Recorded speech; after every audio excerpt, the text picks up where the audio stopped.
Wrestling fans around the corner, around the world, I'm Dan Marty. And yes, he is, and I'm Nasty Boy Sags. Good to see everybody, and fuck yourselves. Wrestling fans, unbelievable. Wrestling Insiders is about to get nasty. Stand by.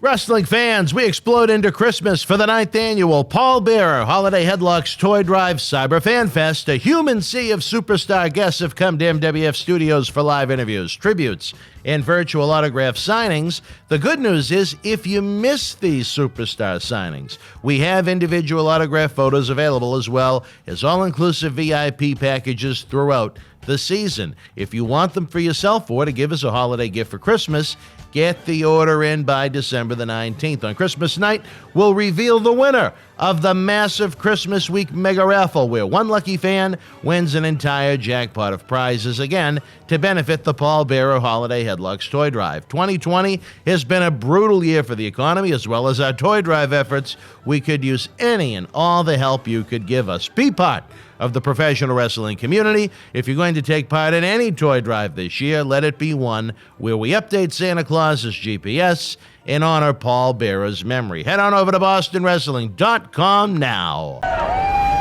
This is Mick Foley. This is Harley Race. This is Shelton Benjamin. This is Mr. Wonderful Paul Orndorff. This is the Monster Abyss. And this is Daniel Bryan. This is JBL, and you're watching the MWF. Be there, live.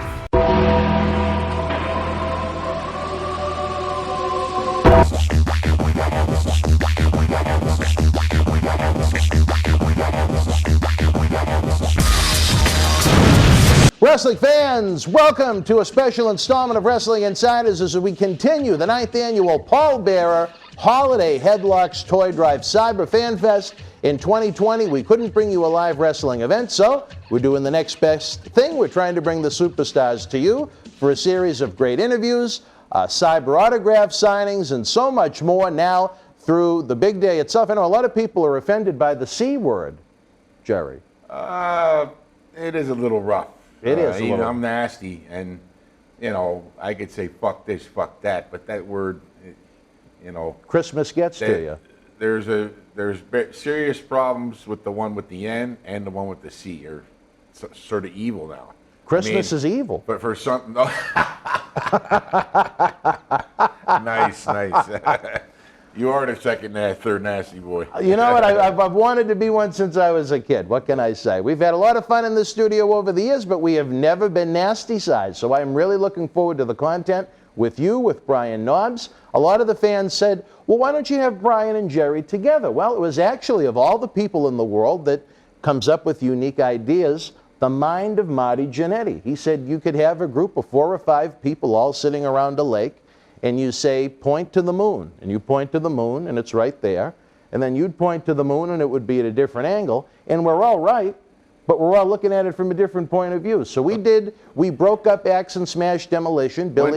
When did Marty become somewhere between Albert Einstein and Johnny Carson? He must have been on some good stuff. He must have been on some good stuff. But you know what, though? He's right. He made perfect sense. Yeah. And I tell you, we started to go through the time frame of WWF 1989 with Axe and Smash Demolition, the same team, tag team champions, and some of their points of view were very similar. And you get 2 different versions and some were similar and some were complete opposite. Me and Knobs end up talking over each other because you want to spurt out, when something comes to your mind, you want to get it out at that time, you know what I mean, and let it roll. And you end up talking over your buddy, and you're back and forth, but you know what I mean? And then a lot of times I'll go, that's not how it happened. And then we're arguing on the air, telling 2 different stories because, everybody's memory's different. We were all hitting the head with chairs, over 1,000 times, 20 concussions. So memory ain't too good, but we'll do our best. That's what this talk show is about to me, Jerry. I've seen what's happened to so many people in the Brotherhood over the years that have hit so many hard times, whether it be physical, whether it be mental, like you just mentioned, financial. And this studio is such a great platform for guys to come in for, earn extra income, and to simply tell their stories, not go anywhere near a wrestling ring. Right now, we can't even go near professional wrestling fans. Up until November, the capacity for an indoor wrestling event would have been 25 fans, and then they cut it to 10. So we couldn't even have live people come in and out of this studio, which was a disappointment, because I was hoping we could have had even a small number come down and maybe, you know, clean in between each couple of people. But the state of Massachusetts put the ixnay on that, so by the time you guys see this episode, we'll have had our live virtual signing where the Nasty Boys were signing personalized photos to you. The good thing is, just like everybody else that's been with us, Tony Atlas, Marty Jannetty, Leo Rush, Savio Vega, we're going to try and get all the posters and the photos signed, so as long as you get the order in by December the 19th, we can get you the toy drive package. And the most important thing to me is honoring this man's memory right here, because in 2012, Paul Bearer started this toy drive with myself and John Cena Sr. It is imperative to me that we honor his memory, and as we like to say in wrestling terms, because you never know if the kiddos are watching, we like to update Santa Claus's GPS to find every kid's house. Those GPSs can be expensive, and 2020 hasn't been a great year even for the big man on the North Pole. Paul Bearer was a good friend to me and Knobs. I know, you know, we, a lot of people don't realize, we came, me, Undertaker a month before, and me and Knobs right after him at the same time. I think it was 1990. We came in together. We were there from the beginning, the whole Undertaker gimmick, and that urn right there. I'll tell you a lot of stories about that. I don't know if you want to hear them now or when you're going to ask me about them. The purpose of this little video is we want to get fans warmed up to what we're doing with the toy drive and whatnot. If we want to, when we get more into the in-depth episodes, I certainly want to cover his debut, because like you said, it did come very close to yours. But it's for some Paul Bearer memories at any time. I would absolutely love to hear them. Paul made this thing with you in what year? 2012. And what year was his passing? 2013. 1 year later. Yeah. Yeah. Okay. Yeah. God bless him. What a funny, good guy. I could tell you a lot of stories because we were there for all of it. Let's hear them. Let's hear some Paul Bearer memories. Well, that urn right there, you know, Undertaker. Paul had to go back and like complain to Taker. Go, the Nasty Boys keep messing with the urn. You know what I mean? Because what would you do to the urn? We'd stuff a half of eating hoagie in there. You know what I mean? And a bunch of squished Twinkies sometimes, or different things, and we'd steal it from him, you know, or touch it during the match. And then he'd go, oh, and Paul would have a heart attack. You know what I mean? And Taker had to finally come and say, nobody mess with the urn. Okay? We would laugh, but we were messing with Paul, ribbing him all the time. You know, with different things. He's running around with the urn. We'd swipe it. You know what I mean? He'd go, the urn's gone. Or he'd let it set in the corner and it disappears. You know what I mean? In the locker room, we stuff hoagies and stuff, different things in it. He'd find it 2 days later. You know? I tell you this. Funny stuff. It was just funny. A lot of memories, a lot of laughs. But sometimes he could live up to his last name. Sometimes if you get him on the wrong day, he could be a little moody if you tried to rib him. You know what I mean? Oh, yeah. But I mean, just so much fun. You guys were gone when they gave him that supersized urn that almost looked like a vase. You guys were back in WCW at that point. Yeah. But just a man that loved ribs himself. Yeah. Not just, he wouldn't just be on the receiving end. He was once we found out him and Taker were so sensitive to the urn, you know what I mean? It only was used at certain times. Then we really, you know, put it on our map to, you know, somehow attack the urn. Any way we could get a rise out of Paul, you know what I mean? You know, and it went back and forth like that, you know. Now, would he try and rib you back? And one of the most funniest stories, you know, when we came, maybe 1991, maybe even in 90, probably 91, 92, 93, in those years, Sky TV opened up, and there's only, was that back in the day, a few channels in England and a few in Germany. Channel 5 Germany thing, and we blew in to Germany and England with the WWE. We pulled up the first time. We were all there. I think it was to Wembley. I don't know if we were going to Royal Albert Hall or we were going to Wembley Arena at the time. Because later on we would come back. It blew up, and that's, you know, we did the SummerSlam 92. Oh, yeah. In Wembley Stadium. That's a soccer stadium. That's like 80, 90, 82,000 people, I think, yeah. But so we were on one of our first tours, and when I remember the bus pulling up, And I go, oh my, look at, there's like, I see like 10, 20 kids, and there's hundreds, thousands of people waiting for outside. And I'm looking, there's English kids dressed as nasty boys. And for every kid dressed as nasty boys, there was 300 dressed like Undertaker. Wow. That's how, excuse me, that's how it blew up over there. Huge. Taker was huge right out of the gate like that. You And know what I mean? those European tours were very important Oh my because God. domestic business was down. It was crazy over there. Me and Knobs, which would be, say, like, your Sunday paper across the United States here, that Parade magazine you get inside the paper, that little extra magazine. Well, England had one of them, and it was about Easter time. So we're probably looking spring of '91, maybe right after WrestleMania. But we were probably champs at the time with the Hart Foundation. We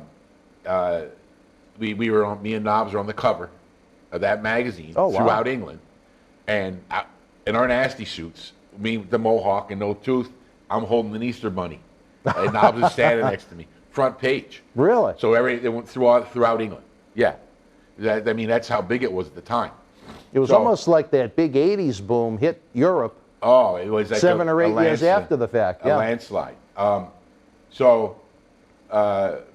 at that time, we'd all stay together. We'd be on the buses together and all that stuff. So, me and Knobs were always partied all night, along with Taker and everybody. But Paul Bear would be he would go to bed, be the first one at the buffet, and we go, what the hell? There's no eggs left or something like that. And Paul would be, oh, the nasty boys didn't get their eggs. And he'd be laughing like this, 2 big plates of food. I can hear that with that big chin. So he thought I did it on purpose, but I had, when you travel overseas, I had a leather briefcase about this big, with a thing for your arm, your passport, all your stuff in there, headset, everything you carry.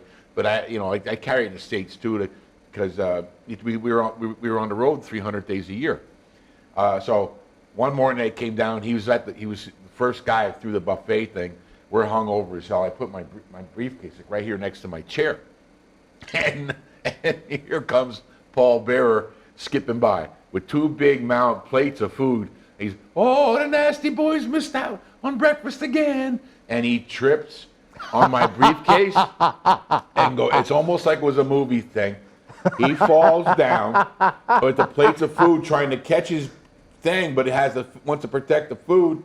And as he's hitting the ground, it goes boom, boom, and both plates in his face, and he's on the ground.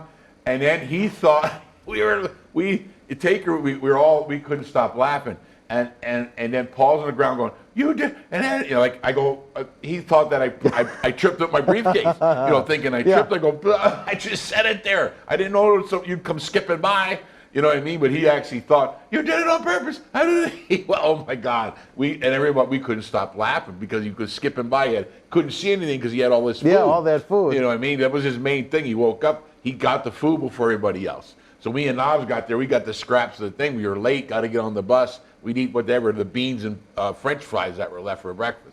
But that was one of the funniest things, Paul Bear things I can remember. I would have loved to have seen Oh my that. God! I can just hear him. It was hilarious, And at that same time, talking about how huge, us hitting Europe at that time, everybody that was in the company that was still WWF. I tell this story because I watched. This is maybe a year or 2 ago when American Idol got over. Mm-hmm. I watched whatever A&E or whatever channel it is, the life and career of, and it was about Simon Cowell. And I said, the guy is this big, he made all this money with this American Idol thing, So I've been watching the show at home, and one of the first things he says, well, how did you get your start? The question, whoever was interviewing him. Well, actually, one of my first biggest breaks, this is Simon Cowell talking, and he goes, I was in producing music in England, but I had an idea because this wrestling got over so big, and he met Jimmy Hart and Hulk Hogan, right at in around England when we were staying or something. They introduced him to Vince McMahon, and they talked, and Jimmy Hart wrote all our music. or he was He our was manager. great with writing the music. He was Jimmy wrote great. all the music, all Him the and music. Jim Johnston. Yeah, well, we were just on the road somewhere, and he called his partner that wrote the other music with him, and they did all the stuff for all Sean's song and with Sherry, and I forgot how they all went and all that. But so one day we're at TV, and Jim, baby, you guys got a song. It's called Nasty and all this stuff. You know how Jimmy's all wiry and stuff. He's all energy all the time. Okay, so but anyway, Simon Cowell's telling the story, and he goes, yeah, and we made that WrestleMania album. I go, I think I have this CD. It's me, I think Hacksaw, Bret Hart, Macho, Boss Man maybe. Yeah, he was on it. Tatanka maybe. Mr. Perfect had a song We on were it. all on there Yep. on this cover, and we're this really neat CD. And Simon Cowell proceeds to say that it went like triple platinum. I'm like, what?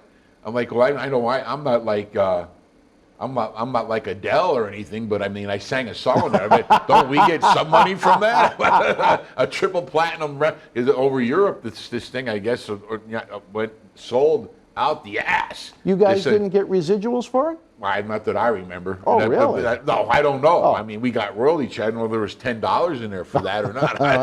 I've heard about those royalty checks. Yeah. But I mean, back in the day, that wasn't even a thing like it is today. Right. Now, there's so many products out there. That's a huge part of your income now. Sure. Back then, we didn't even sell an 8x10. We signed them for people before the matches at meet and greets and gave them away. Now, look, 8x10s, action figures, a belt, everything's crazy now. The video games. It wasn't like that back then, But I was floored when I heard that. I go, well, at least me and Knob sang a song there with Jimmy, baby. I know Jimmy did all the music, but it floored me to know that sold so many and started Simon Cowell's career. That's how big it was, us coming to England, Germany, and Europe at those first years when the Sky TV blew up and that kind of thing. Those early Huge. early 90s over in Europe were like the mid 80s in the United States over there. Yes. It was that big. It was mainstream over in Europe. Because when we came in the late 80s, it was sort of that big early 80s WrestleMania 1, 2, and 3, that Blastola. We were still on the road in the United States. Now, don't get me wrong. The house show events sold out everywhere. We got into it, especially after the Heart Foundation went in right with LOD. God bless Hawk and Animal. And we were on top of a lot of the towns that we all sold out, 20,000-seat arenas. And we had a hell of a year run with them guys. And when we weren't, we were on either Warrior or Hulkster's card. And there was three towns a night. And like this time of year, we'd do double shots on the weekend. So we'd fly into Philly and do Philly in the afternoon to 1:30, and then Madison Square Garden at night. That double shot was one of the best paying there was. Oh, what I mean? And I'm talking busting at the seams that sold out. And then we'd go especially Christmas week. all this time through the holidays and all the way up to WrestleMania, we'd just be booming. We get no rest, and we'd be 15 days, 20 days on the road, then jump on a flight, all of us, and head overseas. You know what I mean? For another 10, 12 days. Stuff like that. But went so fast and so quick. It was like a blur. Right. You know what I mean? So you think of God bless Paul and Taker, and unlike Shawn and Bret Hart, those guys stayed and tugged that trail. We went back down to Turner and took a break out of that. You know what I mean? It was easy down there. Much easier schedule. Yeah. Yes, at first, until we started the Nitros, the Monday Night Wars, and all that kind of stuff. Then it started to build up more house shows and pay-per-views and stuff like that. You know what I mean? But it was crazy back in the 90s, because it was it was still popular United States, on fire. But when we did finally go overseas, it just exploded. It's crazy. And I think the highlight of it was somebody would add a camera, was Paul at the breakfast buffet. And the only thing he could have been not holding was the urn, but he had too much food to hold the fucking urn. That's beautiful. And fans, these are the types of stories we're in for. We have so many great new guests that are joining us for the first time as part of the Toy Drive this year. We have our regular series every Tuesday night at 10 with Tony Atlas. every Thursday night at 10 with Marty Jannetty. Friday night after SmackDown goes off the air, John Cena Sr., the former Monday Night Raw main eventer, gives us his unique perspective. But now we're having a whole new slew of personalities coming to the studio. And what we want to know from your feedback is, who do you like best? Who do you want to see more of? I have had high expectations for Knobs and Sags since we put the deal together. I think we're going to have some great stories. We're going to have a lot of great fun. Before we go in this segment, any final thoughts about this man with the urn? Oh, just good memories. Good memories. We were there from, it was his.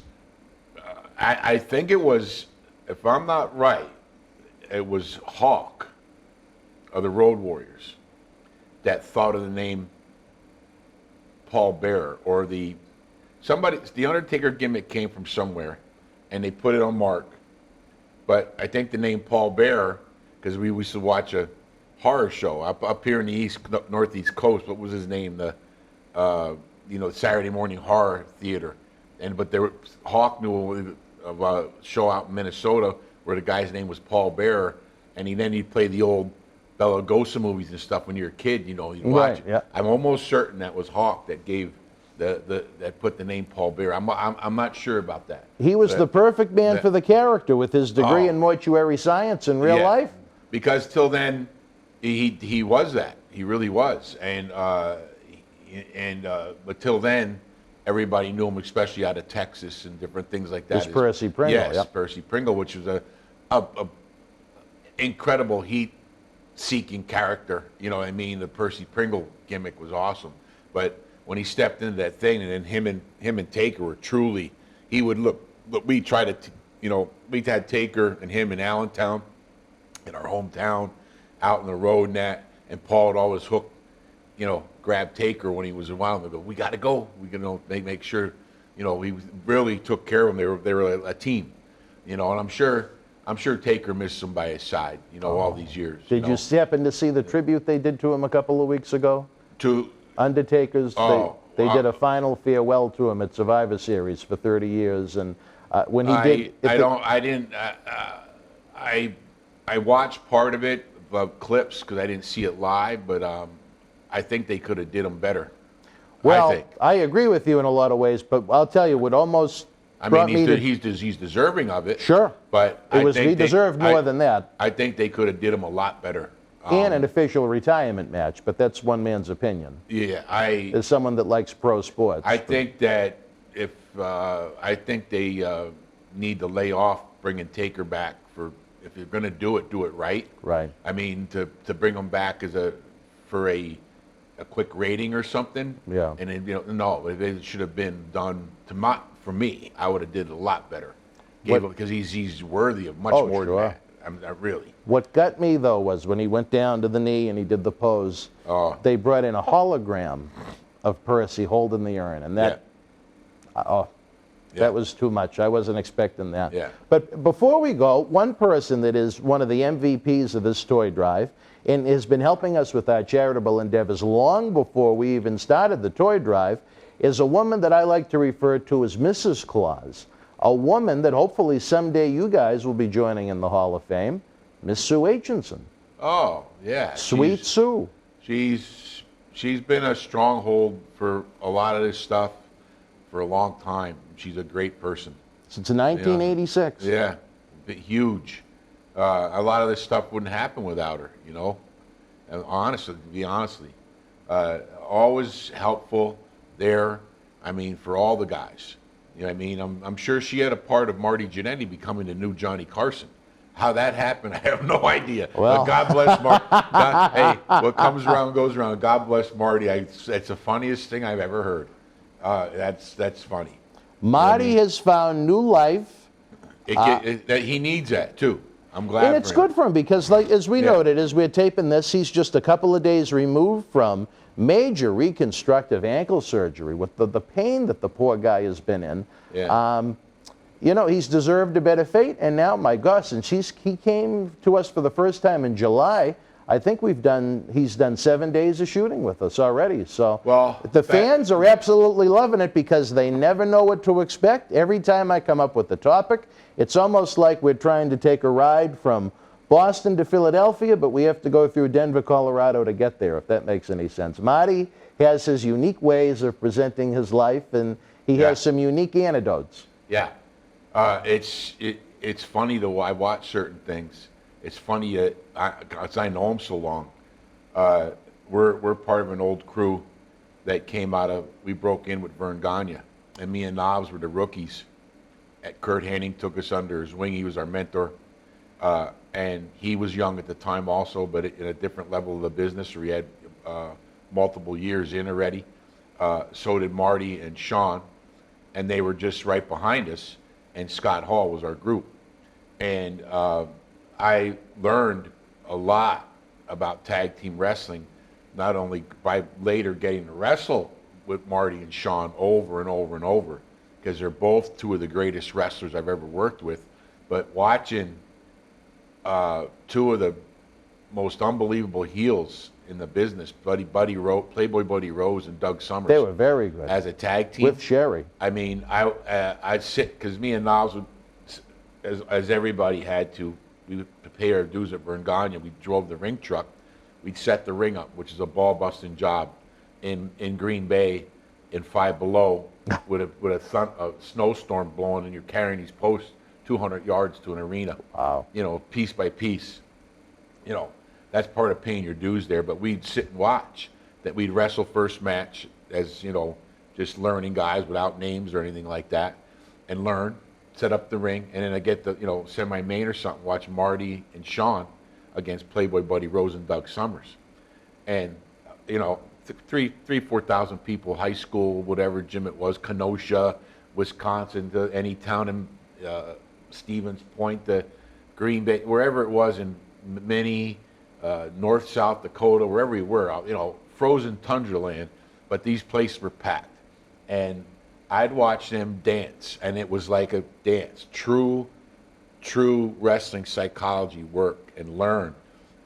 Sometimes they wouldn't touch each other for 15 minutes, and the people were coming over the railing, because that's how Buddy Rose could play the whole crowd and everything with Marty and Sean, and they, you know, before, and then when they would do grab a headlock, one thing, the place would go, you know what I mean? It was like poetry in motion. That's working the fans instead of letting the fans work you. And I'm not talking about like kids do today, grab the mic and go out and get Cheap Pete and scream at the people. That was I'm work. talking about subtle actions and things that they would do, Buddy and Doug, and it would just stir a riot. You know what I mean? And really true work, the way it was made to be. It's wrestling psychology, incredible. And then later on, Marty and Sean, I mean, it was not only like a night off, because we wrestled also teams like, you know, and had great matches, but it was really true hard work when the Steiners and Brett and Anvil and the LOD and Tugboat and Typhoon, to bigger people like that. When you get a chance to work with somebody like Marty and Sean, and the work style, and how easy it was to get, you know, heat on them or whatever, and it was like a true dance, psychology, and we were friends, so it was really clicked. Makes it even easier. And yeah. Marty was older than Sean. Marty was from Columbus, Georgia, I'm almost certain, and he was trained down there. I was Bobby Fulton or somebody. Jerry Oates. Okay, down in Georgia. Yep. But Sean was lived in San Antonio.